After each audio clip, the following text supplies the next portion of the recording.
Everyone, welcome back to my YouTube channel. So ಇವತ್ತಿನ ಈ ವಿಡಿಯೋದಲ್ಲಿ ನಾವು ಸ್ವಲ್ಪ ಕನ್ನಡ ಸಿನಿಮಾಗಳ ಬಗ್ಗೆ ಮಾತಾಡೋಣ. ಅದಕ್ಕೂ ಮುಂಚೆ ನೀವೇನಾದ್ರೂ ಫಸ್ಟ್ ಟೈಮ್ ನನ್ನ ಯೂಟ್ಯೂಬ್ ವಿಡಿಯೋಸ್ ನೋಡ್ತಾ ಇದ್ರೆ ನನ್ನ ಚಾನೆಲ್ ನ ಸಬ್ಸ್ಕ್ರೈಬ್ ಮಾಡಿ, ಹಾಗೇನೆ ಸಪೋರ್ಟ್ ಕೂಡ ಮಾಡ್ತಾ ಇರಿ. ಕೆಲವೊಂದ್ಸಲ ನಮ್ಮ ಲೈಫ್ ಅಲ್ಲಿ ಈ ಘಟನೆನ ಎಲ್ಲೋ ನೋಡಿದ್ದೆ ಅಂತ ಅನ್ಸುತ್ತೆ. ಅದೇ ತರ ನನ್ನ ಈ ಡಿಸಿಷನ್ ಪಾಸ್ಟ್ ಅಲ್ಲಿ ಬೇರೆ ಇರ್ತಿದ್ರೆ ನಾನು ಇವಾಗ ಬೇರೆ ಎಲ್ಲೋ ಇರ್ತಾ ಇದ್ದೆ ಅಂತ ಅನ್ಸುತ್ತೆ. ಹೀಗೇನೆ ನಿಮ್ಗೆ ಯಾವಾಗಾದ್ರೂ ಒಂದ್ಸಲ ಟೈಮ್ ಟ್ರಾವೆಲ್ ಮಾಡೋ ಅವಕಾಶ ಸಿಕ್ಕಿದ್ರೆ ನೀವೇನ್ ಮಾಡ್ತಾ ಇದ್ರಿ? ಟೈಮ್ ಅನ್ನೋದು ಒಂದು ತುಂಬಾನೇ ಇಂಟ್ರೆಸ್ಟಿಂಗ್ ಆದಂತಹ ಕಾನ್ಸೆಪ್ಟ್. ಈ ಕಾನ್ಸೆಪ್ಟ್ ನ ಇಟ್ಕೊಂಡು ಮಾಡಿರುವಂತಹ ಬೇರೆ ಬೇರೆ ಭಾಷೆಯ ಮೂವೀಸ್ ಗಳನ್ನ ನೀವು ಇವಾಗ್ಲೇ ನೋಡಿರ್ತೀರಾ, ಹಾಗೇನೆ ಎಂಜಾಯ್ ಕೂಡ ಮಾಡಿರ್ತೀರಾ. ಇವತ್ತಿನ ಈ ವಿಡಿಯೋದಲ್ಲಿ ನಾನು ಅಂತಹ ಕಾನ್ಸೆಪ್ಟ್ ಇಟ್ಕೊಂಡು ಮಾಡಿದಂತಹ ಕನ್ನಡ ಸಿನಿಮಾಗಳ ಬಗ್ಗೆ ಮಾತಾಡೋಣ. ನಂಗಂತೂ ಈ ತರ time travel, time loop movies ಗಳಂದ್ರೆ ತುಂಬಾನೇ ಇಷ್ಟ. ಬೇರೆ ಬೇರೆ ಭಾಷೆಗಳಲ್ಲಿ ಈ ತರ ಮೂವೀಸ್ ಬಂದಾಗ ನಾನು ತಪ್ಪದೆ ನೋಡ್ತೀನಿ. ಹಾಗೇನೆ ನಮ್ಮ ಕನ್ನಡದಲ್ಲಿ ಈ ತರ ಮೂವೀಸ್ ಗಳಿದೆ ಅಂತ ಗೊತ್ತಾದಾಗ ನಾನು ಮಿಸ್ ಮಾಡೋದೇ ಇಲ್ಲ.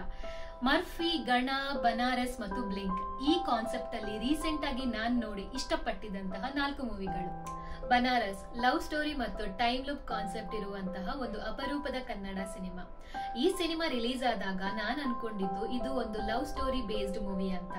ಆದ್ರೆ OTT ನೋಡ್ಬೇಕಾದ್ರೆ ನನಗೆ ಗೊತ್ತಾಗಿದ್ದು ಇದರಲ್ಲಿ ಟೈಮ್ ಲೂಪ್ ಟಚ್ ಕೂಡ ಇದೆ ಅಂತ. ಈ ಮೂವಿಲಿ ಹೀರೋ ಒಂದು ಟೈಮ್ ಲೂಪ್ ಅಲ್ಲಿ ಸಿಕ್ಕಾಕೊಂಡಿರ್ತಾನೆ.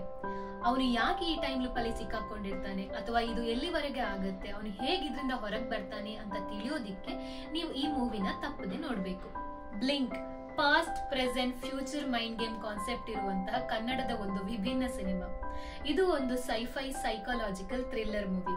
ಇದರಲ್ಲಿ ಲೀಡ್ ಕ್ಯಾರೆಕ್ಟರ್ ಟೈಮ್ ಟ್ರಾವೆಲ್ ಮಾಡೋದೇ ಸ್ಟೋರಿ ಹೈಲೈಟ್. ಇದರಲ್ಲಿ ಕತೆ ಸ್ವಲ್ಪ ಲೇಯರ್ಡ್ ಆಗಿದೆ. ಕೆಲವೊಮ್ಮೆ ನಿಮ್ಗೆ ಕನ್ಫ್ಯೂಷನ್ ಆಗ್ಬೋದು, ಯಾರು ಇವರು, ಯಾಕೆ ಬಂದ್ರು, ಏನ್ ಮಾಡ್ತಾ ಇದ್ದಾರೆ ಅಂತ. ಆದ್ರೆ ನೀವು ಸ್ವಲ್ಪ ಫೋಕಸ್ ಇಟ್ಕೊಂಡು ನೋಡಿದ್ರೆ this is one of the different kind of Kannada cinema. Lastly Murphy ಮತ್ತು ಗಣ. ಈ 2 ಮೂವಿಗಳ ಪ್ಲಾಟ್ಗಳು ಇನಿಷಿಯಲಿ ಸೇಮ್ ಅಂತ ಅನ್ಸಿದ್ರು ಮೂವಿ ನೋಡ್ತಾ ಹೋದಂಗೆ ಇದು 2 ಡಿಫ್ರೆಂಟ್ ಸ್ಟೋರಿ ಲೈನ್ ಅನ್ನ ತಗೊಳುತ್ತೆ. ಈ 2 ಮೂವಿಯಲ್ಲೂ ಡಿಫ್ರೆಂಟ್ ಟೈಮ್ ಲೈನ್ ಅಲ್ಲಿರೋ 2 ವ್ಯಕ್ತಿಗಳು ಅನ್ಎಕ್ಸ್ಪೆಕ್ಟೆಡ್ಲಿ ಒಂದು ಮೀಡಿಯಂ ಥ್ರೂ ಕನೆಕ್ಟ್ ಆಗ್ತಾರೆ. ನೆಕ್ಸ್ಟ್ ಪ್ರೆಸೆಂಟ್ ಅಲ್ಲಿರೋ ವ್ಯಕ್ತಿಗೆ ತನ್ನ ಪಾಸ್ಟ್ ಅನ್ನು ಚೇಂಜ್ ಮಾಡುವಂತಹ ಒಂದು ಸಿಚುವೇಶನ್ ಬರುತ್ತೆ.